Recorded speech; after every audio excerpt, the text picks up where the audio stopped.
私は心配なんだ、ドイツが。だってそうだろう。私たちは船、奴らはロケット。雲泥の差だよ。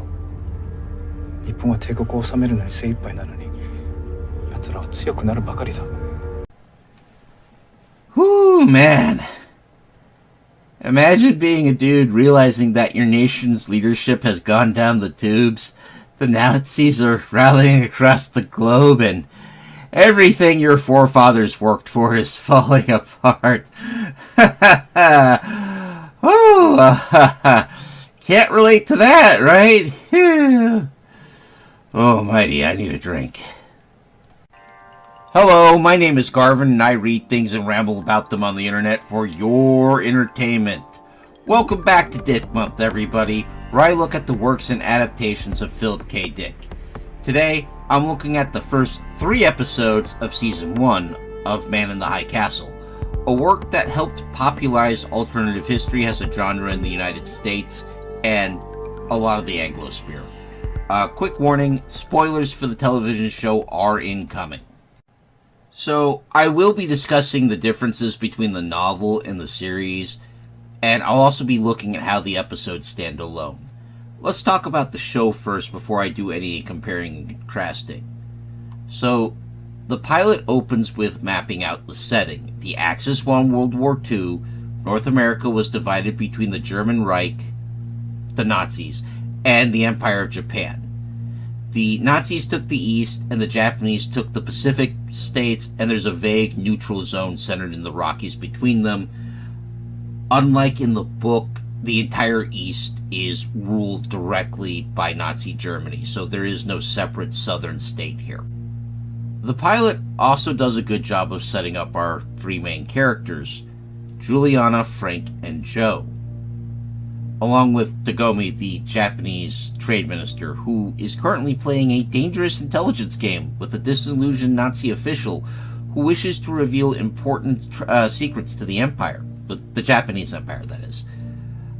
Our American characters are all fairly young, with their entire adult lives having been lived under Axis rule. They're not happy, but they also don't see any alternatives.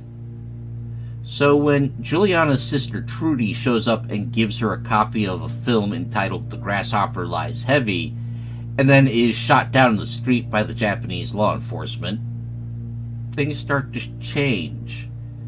The film shows a world where the Axis lost and the Allies won, and Juliana starts to ask, what if things could change? What if there was an alternative to this? Seeking an answer to that question, Juliana takes off to the neutral zone, leaving behind Frank, who then gets arrested, tortured, and, worst of all, his sister and her kids are murdered via gas. This is because Frank is Jewish, or at least according to the race laws. His grandfather was Jewish, but he married a Christian, and it's implied he converted because Frank states rather emphatically that his parents were Christian. But according to the Nazis and their allies, that doesn't save you. Once you're Jewish, you don't get to leave, except feet first. Meanwhile, Juliana meets Joe in Canyon City. He's driving a truck to make a delivery and is rather instantly taken with her. This is a problem. Not just because of her relationship with Frank, but because Juliana is looking to complete Trudy's last mission for the Resistance, and Joe is a Nazi spy trying to infiltrate the Resistance and destroy them from within, to make a father he's never met proud. I should note Joe never met his dad because the dude took off before he was born.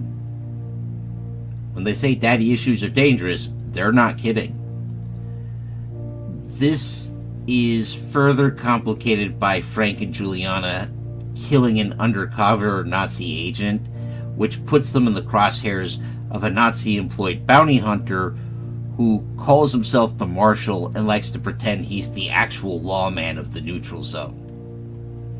taking a bit of a tangent here, I want to talk about the Marshal. I hate this guy.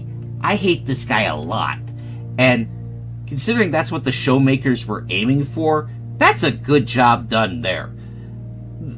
The Marshal is clearly a man living out his fantasy, because he shows up and he's practically in a cosplay costume.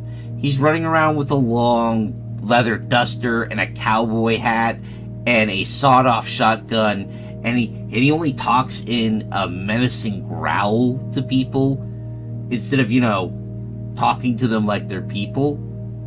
So when he goes after Juliana and Frank, I know who I'm rooting for, and it's not the Marshal. So I just wanted to mention that was a very good job there by the showmakers. Episode 3 ends on a cliffhanger, so I'm not going to go too much more into it.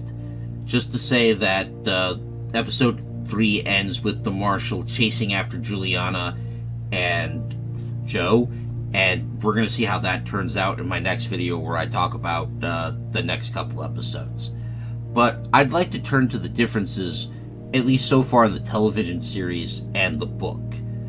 For example, all of the characters I mentioned are at least 10 years younger than their book counterpart, with the exception of Trade Minister Tagomi.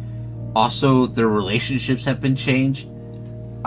In the television show, Frank and Juliana are dating and not married. In the book, they not only aren't dating, they have been married and are divorced. Joe and Juliana start a relationship rather quickly in the book. Here, they are not in a relationship, although Joe would really like to be. Also, in the book, Man in the High Castle, the Resistance isn't really a thing. Whereas in the show, we watch the Resistance on the East Coast attempt to assassinate a high-level SS officer, and man, it is heartbreaking how close they come. I understand why they had to fail, but it was still heartbreaking. As you can guess, there's more action in the television show than in the book, and the show is a lot more explicit on the abuse people suffer under totalitarian states. We have people being tortured, people being murdered in the streets. We have the Marshal just running around in the neutral zone doing pretty much whatever he pleases to innocent people. It's an ugly mess. The I Ching is also way more downplayed in the television show, where in the book it was very front and central. There are some other things as well, like the Bible being banned in Nazi-controlled territory and the Japanese Empire. I'm going to be honest, I kind of doubt that would have happened, at least by the 1960s. I suppose it does make a good shorthand for how oppressive and destructive to American culture the occupation and colonization is, though. So I'm not going to get too opposed to it. I'm just going to note, I don't think the Nazis would have outright banned the Bible. I just think they, by the 1960s, would have been leaning on party members to maybe leave the Bible on the shelf. But that's not a debate that's really important for the show. I'm not going to give you a rating here until I finish the season, but I do feel it is off to a strong start. We got some interesting story threads, and I'm interested in seeing what they do with it. However, I think this is a good place to stop for this week. I hope you found this video informative or at least entertaining. If you did, please leave a like, a comment, or consider subscribing. All of these help me in my eternal struggle against the Dread Lord algorithm. Terror be on his name. If you'd like a voice on future subjects, please consider joining the Patreon for $1 a month. There's a link in the description below. Or you can leave a one-time donation on my Ko-fi, also linked below. Speaking of patrons, I'd like to give a special thanks to my biggest supporter, Big Steve. I really hope you enjoyed this one, big guy.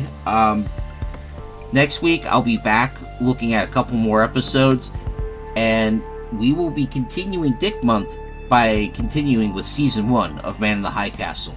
I hope you join me, but until then, look after yourself, look after each other, and of course, keep reading.